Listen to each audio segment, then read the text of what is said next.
The bitter cold of Christmas morning didn't stop Mike Benson from rolling up the garage door of his small auto repair shop.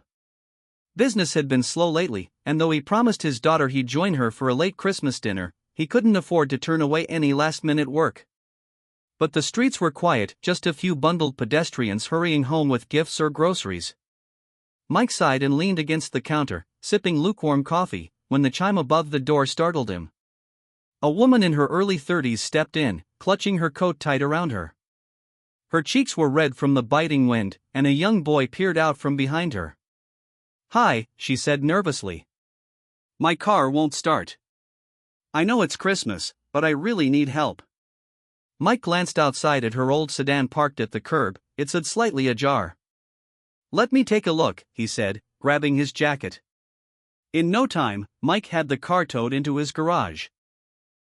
The boy sat quietly on a nearby stool, watching with wide eyes as Mike worked.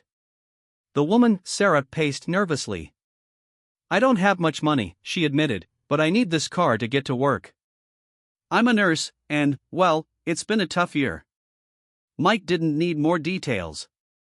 The worn tires, the taped-up side mirror, and the boxes of used toys in the back seat told him everything he needed to know. He nodded and got to work. An hour later, he wiped his hands on a rag and turned to her with a grin. It was just the battery and a loose connection. "You're good to go." Relief flooded her face. "How much do I owe you?" she asked hesitantly. Mike shook his head. "Nothing. Consider it a Christmas gift." Tears welled in Sarah's eyes. "I don't know how to thank you." "You don't need to," Mike said, patting the boy on the shoulder. "Just take care of each other." Sarah drove off, waving through the open window as her son shouted, "Merry Christmas!" Mike locked up the shop, feeling unexpectedly warm inside. 2 weeks later, a black SUV pulled up to the garage.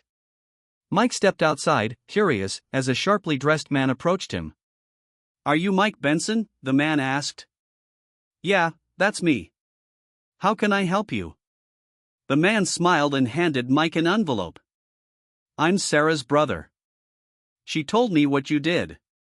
I own a chain of auto repair shops across the state, and I've been looking for someone with your skills and heart. If you're interested, I'd like to offer you a management position.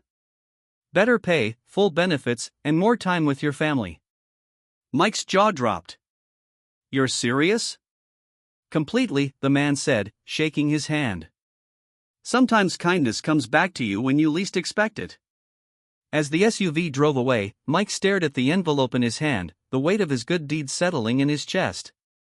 That Christmas, he didn't just fix a car, he repaired a life. And in return, his own life changed forever. It was a reminder that a little kindness could go a long way, and that miracles often come in the form of the lives we touch.